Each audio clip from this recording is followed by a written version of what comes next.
খুনি হাসিনার এমন বিচার হবে, পৃথিবীর সব স্ট্যান্ডার্ড আইন তা মেনে নেবে। সার্জিস আলম।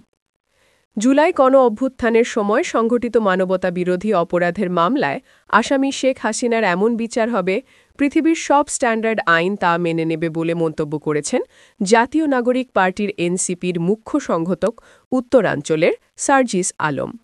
রোববার ১৪ সেপ্টেম্বর জাপানের স্থানীয় সময় সন্ধ্যা ৬টার দিকে ইকোনো কুমিন সেন্টারে এক মতবিনিময় সভায় তিনি এ মন্তব্য করেন। এনসিপি ডায়াসপোরা অ্যালায়েন্স এ সভার আয়োজন করে। সার্জিস বলেন, খুনি হাসিনার বিচার এমন স্ট্যান্ডার্ডে হবে, পৃথিবীর সব স্ট্যান্ডার্ড সব আইন বিচার হিসেবে মেনে নেবে। সুতরাং আমরা লোক দেখানোর জন্য খুনি হাসিনার বিচার করব না।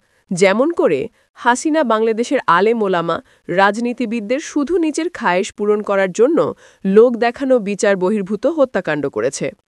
তিনি বলেন, আইসিটি ট্রাইব্যুনাল আপনার আমার খায়েশ পূরণের জন্য বিচার করতে চায় না।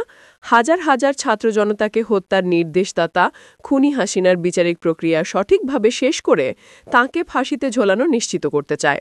এনসিপি মুখ্য সংগঠক নাসির উদ্দিন পাটোয়ারি বলেন, ৭১-এর সংবিধানে মুসলমানদের রক্ত বাদ দেওয়া হয়েছিল।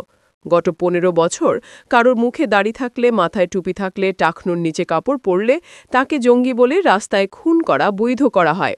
এটা ছিল ভারতের এজেন্ডা। ভারতের একটা ফোর্স বাংলাদেশে ছিল, তাদের মাধ্যমে এই কাজ করা হয়েছে। সেই ফোর্স ছিল আওয়ামী লীগ।